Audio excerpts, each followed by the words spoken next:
말씀은 출애굽기 19장 1절부터 6절까지 말씀입니다. 제가 가진 성경으로 111페이지에 있습니다.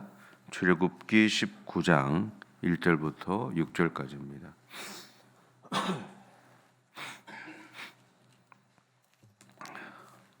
우리 함께 봉독하겠습니다. 이스라엘 자손이 애굽 땅을 떠난 지 3개월이 되던 날 그들이 시내 광야에 이르니라. 그들이 르비딤을 떠나 시내 광야에 이르러 그 광야에 장막을 치되 이스라엘이 거기 산 앞에 장막을 치니라. 모세가 하나님 앞에 올라가니 여호와께서 산에서 그를 불러 말씀하시되 너는 이같이 야곱의 집에 말하고 이스라엘 자손들에게 말하라. 내가 애굽 사람에게 어떻게 행하였음과 내가 어떻게 독수리 날개로 너희를 업어 내게로 인도하였음을 너희가 보았느니라. 세계가 다 내게 속하였나니 너희가 내 말을 잘 듣고 내 언약을 지키면 너희는 모든 민족 중에서 내 소유가 되겠고 너희가 내게 대하여 제사장 나라가 되며 거룩한 백성이 되리라. 너는 이 말을 이스라엘 자손에게 전할지니라. 아멘. 이스라엘 백성들은 애굽에서 나온 후에 3개월이 되던 날 시내 광야에 도착하게 되죠. 성경은 어떻게 보면 마치 이곳을 목적지로 삼아서 그들이 길을 떠난 것처럼 묘사하기도 합니다. 그 이유는 아마도 이곳에서 1년을 머물면서 하나님의 말씀을 받고 또 그 말씀대로 살아가는 훈련을 해야 했기 때문이 아닐까라는 그렇게 추측해 봅니다. 바울은 다메섹으로 내려가던 길에 예수님을 만나죠. 만난 다음에 그런 예수님을 자신의 주인으로 영접을 합니다. 그렇게 한 다음에 갈라디아서 1장 17절과 18절에서 바울은 이렇게 고백을 하는데요. 또 나보다 먼저 사도된 자들을 만나려고 예루살렘으로 가지 아니하고 아라비아로 갔다가 다시 다메섹으로 돌아갔노라. 그 후 3년 만에 내가 게바를 방문하려고 예루살렘에 올라가서 바울은 예수님을 만난 이후에 얼마의 시간인지는 모르지만 그런 아라비아 사막에서 하나님을 대면하는 훈련을 이제 하게 됩니다. 자신이 이제 예수님 믿는 사람으로 이렇게 개종을 하고 나서 가장 먼저 자신의 어떤 삶을 이렇게 다른 사람들에게 보여주고 싶었을 겁니다. 그런데 바울은 그런 마음들을 이렇게 제어하고 가장 먼저 하나님 앞에 그 자신들을 이렇게 보여주게 되고 또 그 하나님 앞에서 그 하나님께서 자신에게 원하는 것이 무엇인지를 찾기 위한 시간들을 가지기 위해서 아라비아 사막으로 가게 되었다라는 거죠. 당시 사막에서 그가 의지할 수 있는 분은 사실은 하나님밖에 없었을 겁니다. 가끔씩 우리도 지금의 편리한 삶에서 벗어나서 절대적으로 하나님의 도우심을 구해야 하는 자리에 서기도 해야 합니다. 아니 어쩌면 우리는 반드시 그런 시간들을 가져야 하는지 모릅니다. 목회를 하겠다는 이야기를 듣고 많은 어른들이 저에게 했던 이야기가 뭐냐면 목사가 되려면 당신이 뭐 40일 금식기를 하든 뭘 하든 하나님과 이렇게 깊은 관계를 가져야 됩니다 라는 이야기를 하신 것을 기억을 해요. 마찬가지로 이제 저희 교회도 이제 장로님들 피택 되신 분들이 이제 여기도 3분 계시지만 피택 되신 분들은 여러분 각자가 하나님 앞에서 서 있어야 될 자리가 좀 필요합니다. 그러니까 예배를 드리고 교회를 지키고 이것도 필요하지만 또 여러분이 주어진 그 평소의 삶을 살아가는 것도 중요하지만 하나님이 나를 장로로 피택되게 하셔서 장로로 살게 하실 때 하나님이 나에게 원하시는 것이 무엇인지를 내가 하나님하고 직접적으로 개인적으로 대면하여 찾아봐야 될 시간이 필요합니다. 그리고 그분의 마음을 나를 향하는 그분의 마음을 찾아야 될 시간을 가지셔야 될 필요도 있습니다. 한동안 차박이라는 것이 유행했습니다. 지금도 물론 조금 언론에서는 이야기를 하지만 그래서 자동차를 구입할 때 사람들의 기준이 차박을 할 수 있느냐, 또 캠핑이 되느냐, 그것이 기준인 것처럼 이렇게 선택하는 모습들을 본 적이 있습니다. 그리고 그것과 관련된 산업들이 상당히 이제 성장을 했죠. 또한 템플스테이라고 그래서 이제 절에 가서 이렇게 지내는 그런 것들도 뭐 지금도 하고 있고 한동안 많이 유행을 했었습니다. 이런 것들은 결국은 뭐냐면 분주함 속에서 벗어나서 자신의 내면을 찾아가고자 했던 노력이었고 여정이었다라는 거죠. 마찬가지로 예전부터 우리는 수도원이나 기도원을 찾아가서 하나님을 대면하는 시간을 가져왔었습니다. 분명한 것은 바울은 바로 이런 과정을 거치면서 강해질 수 있었고 무엇보다 그가 하나님을 향해서 민감하게 반응할 줄 알게 되었다라는 거죠. 이 기간 동안 하나님의 음성을 듣는 훈련도 했고요. 하나님의 뜻에 순종하며 살아가는 훈련도 했습니다. 무엇보다 그는 이 시간을 통해 나라는 존재를 드러내는 것이 아니라 예수님과 십자가만을 자랑하는 사람이 될 수도 있었습니다. 분명한 것은 바울에게 있어서 광야에서 보냈던 이 고독의 시간, 그 시간은 바울로 하여금 철저히 하나님만을 신뢰하는 훈련을 받게 했다라는 것이죠. 마찬가지로 신의 광야에서 1년을 보냈던 그 시간들은 이스라엘 백성들을 비롯해서 모세에게도 하나님만을 신뢰하고 살아가는 훈련의 장이 되었다라는 겁니다. 오늘 여러분의 인생에 어림의 문제가 생겼습니까? 그리고 기도할 일이 있습니까? 그렇다면 이 상황을 조금 다른 시선으로 한번 바라볼 필요가 있다라는 거죠.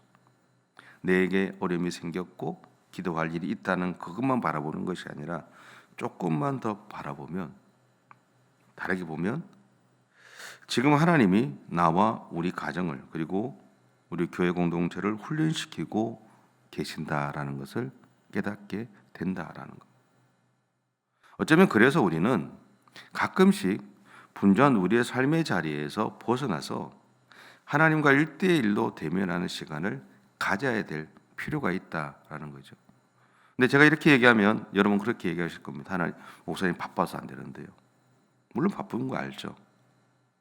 근데 하나님이 나를 세우셨을 때 하나님이 나를 세우셨던 그분의 마음을 우리가 찾아가야 될 시간을 가질 필요는 있습니다.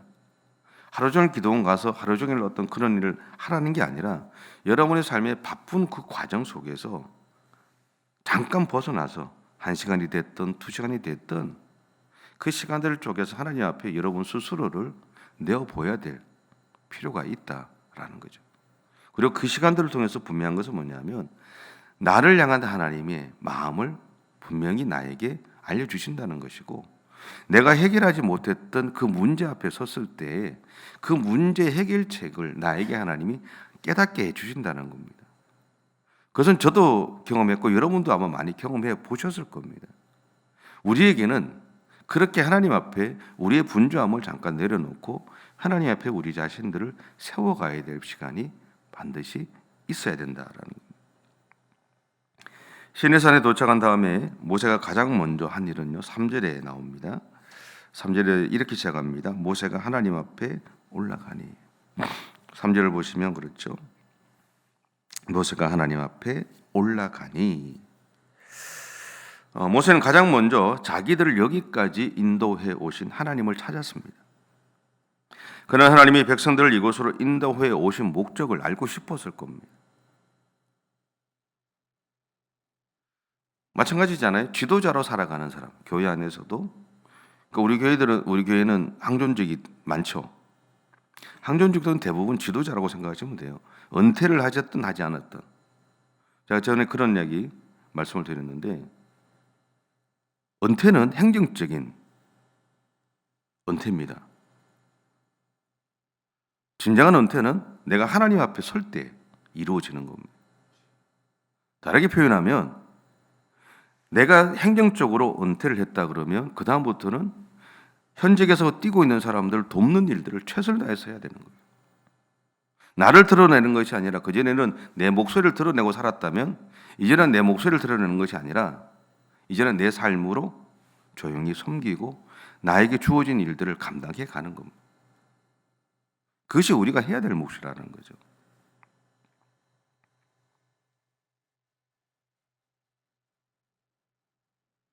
근데 중요한 것은 지도자들은 항상 고민이 있어요.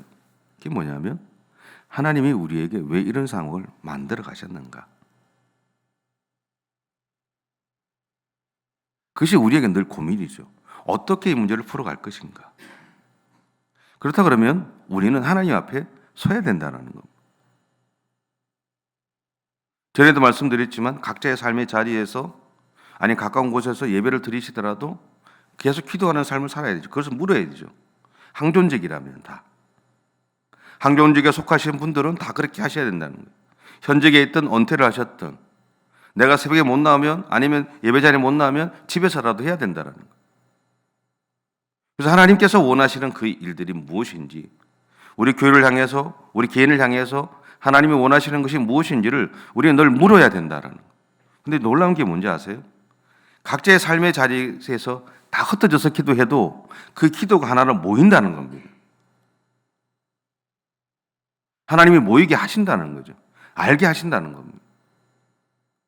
그래서 교회가 여러분의 가정이 한 방향으로 나아가게 만들어 주신다는 겁니다. 우리는 그렇게 행하실 하나님을 믿으면 됩니다. 그렇잖아요?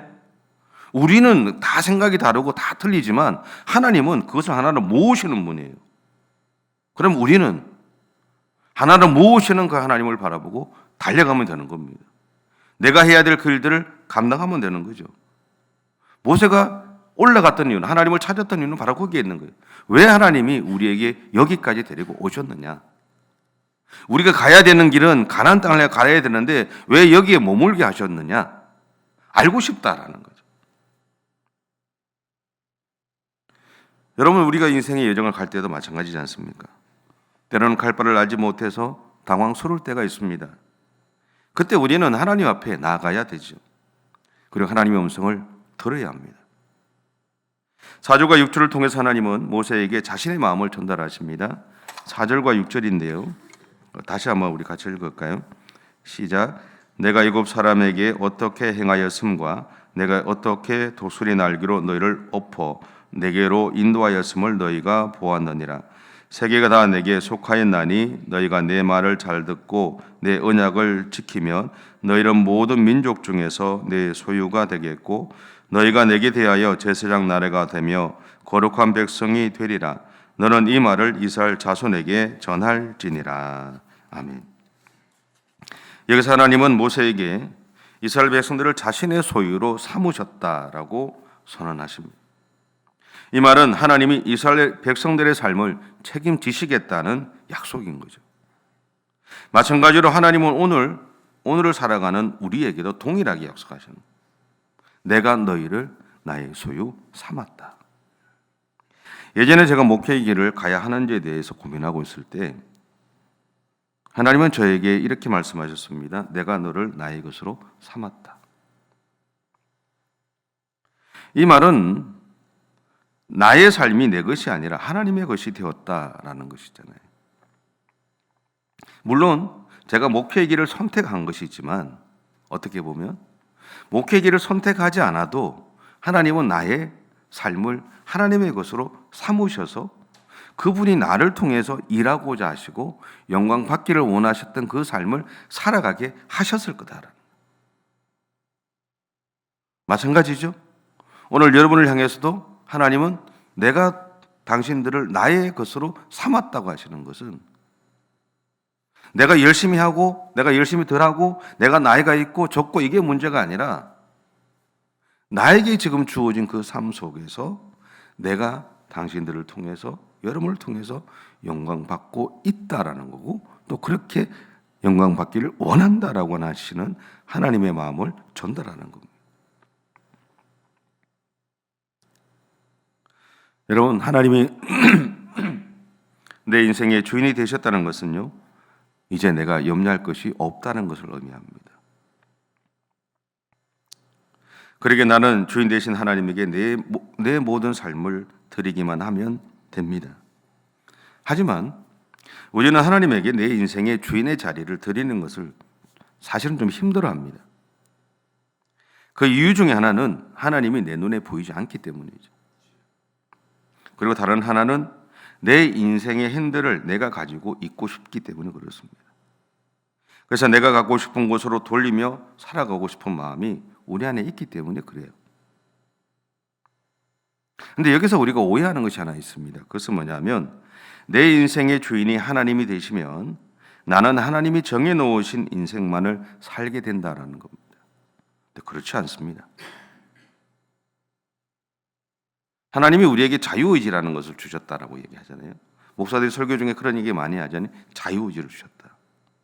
그죠? 하나님이 우리에게 주신 것은요, 처음과 끝이에요. 이 땅에 태어나게 하셨고, 그리고 나서 하나님 부르는 그 시점은 정해두셨어요. 제가 예전에 수요 예배 때도 그러고 설교 예배를 할 때 그런 얘기를 한 적이 있는데, 예전에 제가 다니던 모 교회에 권사님 한 분이 자기 위에 사는 그 점쟁이를 찾아갔어요. 놀러 가는 거예요. 놀러 갔는데 놀러 간 김에 겸사겸사 손금 보라 그랬대요. 믿음이 없고 족구의 문제가 아니에요. 놀러 갔으니까 물어본 거예요. 그러니까 이 점쟁이가 딱 보더니 하나님, 당신 예수 믿지 않냐? 그럼 그래 내가 예수 믿지. 그랬더니만 하나님이 예수 믿는 사람은 안 보인대요. 그래서 제가 그랬어요. 그거 진짜라고. 그 점쟁이 진짜네. 내가 그랬어요. 왜 예수 믿는 사람이 안 보이는지 아시죠? 예수 믿는 사람의 손금 인생은요, 사람마다 손금이 다 있어요. 근데 예수 믿는 사람들은 이 손금을 내가 예수를 믿음으로 예수님의 보혈의 피를 덮어버리는 거예요. 그러면 그 다음부터 백지예요. 태어나는 시점이 있고 죽을 시점은 하나님이 정해두셨지만 그 다음에 가는 여정은 우리가 그리는 대로 갑니다. 이해가 되세요? 내가 그리는 대로 갑니다. 내가 그리는 대로 가도록 하나님이 그것을 인정하세요.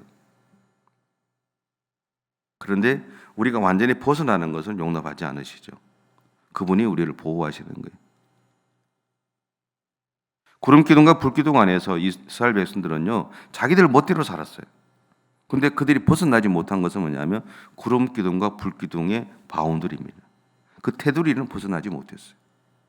그 안에서 하나님이 보호하시되 그 안에서 저들이 판단하고 결정하는 대로 살아가도록 만들어 두셨다라는 거예요. 그것이 오늘 우리가 살아가는 인생의 여정입니다. 그래서 우리는 하나님이 정해놓으신 인생을 살아가는 게 아닙니다. 하나님이 우리에게 허락하신 인생을 내가 가고 싶은 대로 달려가고 있는 것이 우리들의 삶의 모습이다라는 겁니다. 그래서 어려움도 생기고요. 때로는 실수도 하고요.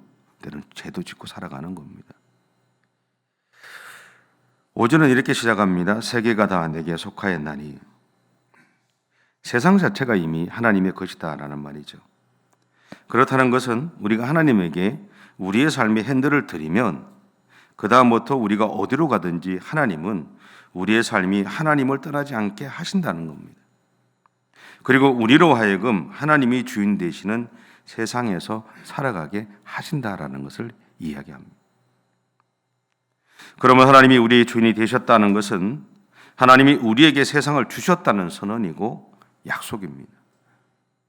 그러기에 우리는 하나님의 백성답게 오늘도 하나님의 말씀을 듣고 그 말씀대로 행하는 삶을 살아가기를 원하시는 것이 하나님이 오늘 우리에게 가지고 있는 마음입니다.